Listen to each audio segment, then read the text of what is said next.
everyone, it's Jack and Adam from Cultaholic.com on a rainy day in Newcastle. It's bloody miserable, isn't it? Yeah. Got an Uber in this morning because I broke my headphones first thing. I thought, I don't want to walk for 25 minutes with no music. Yeah, that's pretty sad. Listening to the ambience of Newcastle and spitting and shagging in the streets. And that's a bit far. Come on now. Not true. It's a beautiful place. It's a good place in a way. Let's take a look at all of the wrestling news headlines. First of all Elite Wrestling have confirmed the signing of a former WWE Superstar. Next up, we take a look at the rumours that Shane McMahon is being considered for next WWE Champion.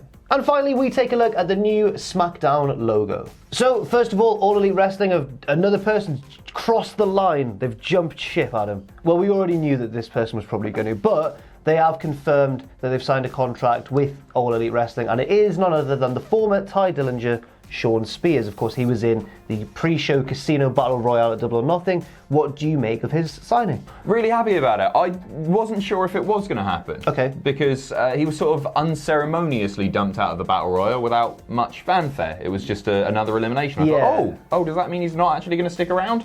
So, very excited to see what he can do, because I don't think he was ever really given that much of a chance to shine in WWE. The gimmick was certainly over. Yeah. That was good, but I'm not even that sure if he can really go in the ring, because he was never given the opportunity to. Yeah, I think that I've watched, I think it was either a Being the Elite or a Road to Fighter Fest, or one of those ones that they've done, where Cody's talking about signing Sean Spears, and I think he implies like great signing for in the ring, but also great signing for a coaching role hopefully down the line. So I think they might be looking like further ahead like that. Well, he was in WWE developmental for a long time. I'm pretty sure. I don't want to say a date, but it was like, I think it was like 2008, 2009. He was there forever. I'm pretty sure that before that he had in between. I think he might have left and come back or something. I'm sure he had some sort of indie career. And apparently he is a good wrestler. He can go in the ring, but apparently also is fundamentally sound enough that they trust him with that. Obviously, he's just opened a training school as well with Tyler Breeze. Yes. Which is really strange, because now you've got a wrestling school run by a WWE wrestler and an All Elite wrestler. Is that a conflict of interest? Is that what that counts as? I don't know. Do you think it just means that Tyler Breeze will maybe leave once his contract's up? Maybe. I don't know. I hope not, because he's sort of found a new life now in NXT. That's true, 6 months ago I'd have said, I can totally understand Tyler Breeze wanting to leave. But I imagine he's quite happy now, being in the mid-card of the best promotion in the WWE. Yeah, well, to be fair, from what I saw, I don't know all of the results of the spoilers or anything, but from the tapings last night, he was still involved. He hadn't just come in for a one feud deal. No, Triple H confirmed that he's back down, not down, across in NXT. Up in NXT. Fingers crossed for Big Damo Killian Dane joining him very soon. Absolutely. Next up, let's talk about this whole rumour that Shane McMahon's being considered for next WWE Champion. Yeah. So this is WrestleVotes, who are a Twitter account that often break scoops or news or whatever, but they've got a bit of an inconsistent reputation. But, well, what were you going to say? They definitely have their sources. So they broke that R-Truth was going to pin Jinder Mahal on the plane before any video was released. So they've got somebody that was in WWE production, or I think more likely, probably a wrestler on that plane. Let them know, because they were all around, right? They all saw it filming. There's Wi-Fi on planes, isn't there? Yeah, that might be what happened. But they also reported that Mansoor was going to win the Battle Royal at Super Showdown. That came true. I would say that they've got a pretty decent track record. Yeah. They got things wrong, but we also know that plans change in wrestling all the time. Well, their tweet that they put out recently says, "I've asked what the payoff is to the major Shane McMahon push and TV time allotment. No one seems to have a solid answer. One source said he could see, brackets, just his speculation here, Shane being the one to defeat Kofi for the title. That would be something." It wouldn't surprise me. It's so depressing. I can hear Ross moaning from upstairs now. He's just read this one. He's getting so much TV time. He seems to be the focal point. He's the top heel. He's the top heel in WWE, without a doubt. It's awful. Drew McIntyre, who should be the top heel, is just his little bitch lackey. Yeah. Shane McMahon gets 25-30 minutes to kick off SmackDown. He gets a significant segment on Raw as well. He gets so much on Raw as well, and often it's the same segment pretty much on both. Yeah. And this is the problem with the wildcard rule. It could be utilised properly, in that you could have people popping up, one or two people from SmackDown as a surprise. That's fine, but we're seeing the same people utilise that wild card rule every week. Week in, week out, we're getting Shane. It's just, Yeah. And it's not even fun to watch anymore. The way that I see it is that Vince would love to be doing this role. He wishes that he could still do 2 weekly TV tapings as a performer a week. He can't do that anymore. So, hey, next best thing, put Shane in there. And I'm not saying that he's not a good performer, because he is. There's just too much of him. No, do you not think? I think the best in the world gimmick is good. I've found him increasingly tedious, and this probably is just because of oversaturation, because we've seen him a lot. But I think if he was to win the WWE title from Kofi, who everyone wanted to see be champion for ages, or at least, even if he didn't want to see him be champion for ages, everyone got on board with that storyline heading into WrestleMania. I think if he was to lose that to Shane, that would be a real, finger poke of doom moment. That would be a real, historic bad point in WWE, a historic awful booking decision. Good for us, great list points in future. Yeah. But no, absolutely, it's the wrong time to do it, especially with the rise of AEW. And yeah, it would be the wrong type of heat, wouldn't it? Yeah, for sure. Absolutely. I think I want to see it happen, just to see what happens. You want to watch the world burn. Yeah. Next up, let's take a look at the new SmackDown logo. Not SmackDown Live now. First of all, you might notice. Thank God. It's not Raw Live, is it? And it is live, but Yeah. it's not. But it's not Raw Live. Yeah. Why did they keep it SmackDown Live for so long? It was a brag originally about how they'd gone live. Yeah. But then they just kept it. I don't know what I don't It understand. doesn't roll off the tongue as easily. SmackDown Live. It sounds This is SmackDown, and this is good. That works still. It's fine. Yeah. Now.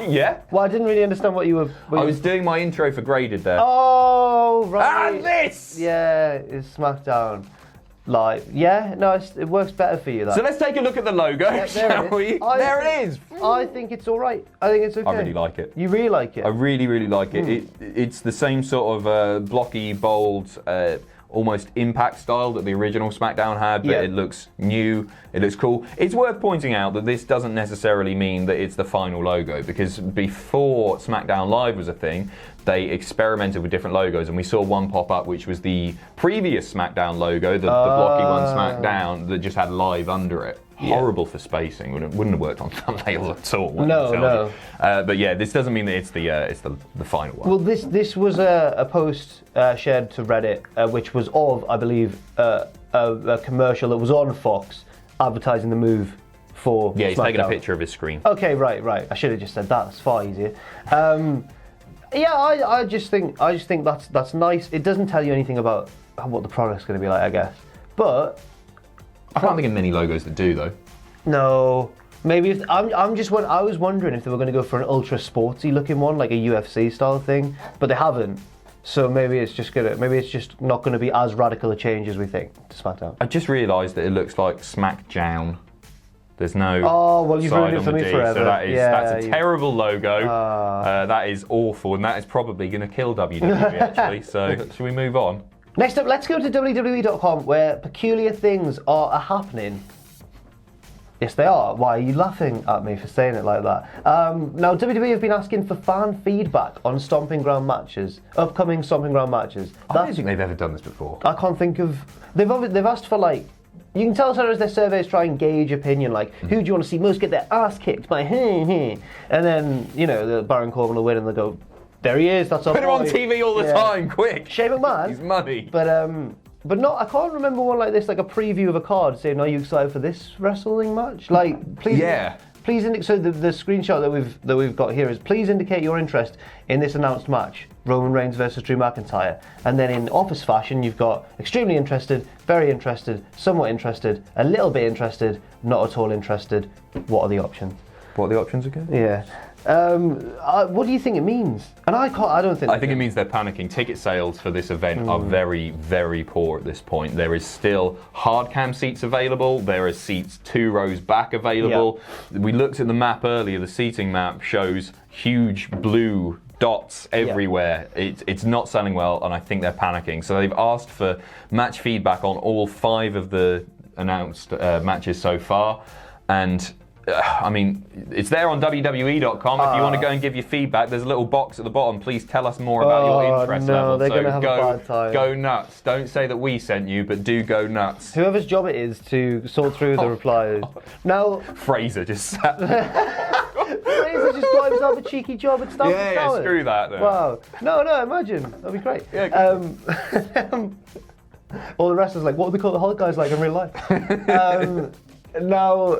Oh, I've just totally thrown myself up there. Oh, yes. I'm worried that this means that because they've done it like this, and they've not asked why, well, they've kind of have with the comment box, but they've mainly broken it down to matches. They're going to look at that, see the match with the interest level lowest, and go, it's their fault. I didn't even think about that. Yeah, they're going to have some nice little pie charts at the end. To be honest, I'm not hyped for any of the matches. Are you? Kofi versus Dolph in a cage could be good, but I don't care. Yeah. Rollins and Corbin, no. Alexa and Bailey, no, not particularly. Lacey Becky. No, because we've seen it already. No. What's the fifth one? Is there a tag match or something? US title? IC title? Roman Drew is the right Roman one. Drew. Well, obviously I'm not that hyped about that because Shane McMahon's going to get involved and do his thing. Yeah. And it's a rematch from WrestleMania. Yeah. Oh. It's a stinker of a card. Yeah, it's going to be that one. I was saying to either you or Sam the other day, there's always one show in between Mania and SummerSlam, and everyone goes, that's the worst pay-per-view of the year for WWE, and this looks every inch that one. At the same time, we've seen in the past that things don't appear good on paper, and then crazy stuff happens. Not this. No, it's not. It's not going to happen here, is it? We'll see. See ya. Bye. Bye. Thanks very much for watching, and let us know what you think in the comments section down below. You can follow Cultaholic on Twitter at Cultaholic and on Facebook at facebook.com/Cultaholic. If you enjoy what we do, then please do check out our Patreon, patreon.com/Cultaholic, where you can pledge. And don't forget, of course, most importantly of all, to hit subscribe and to join us.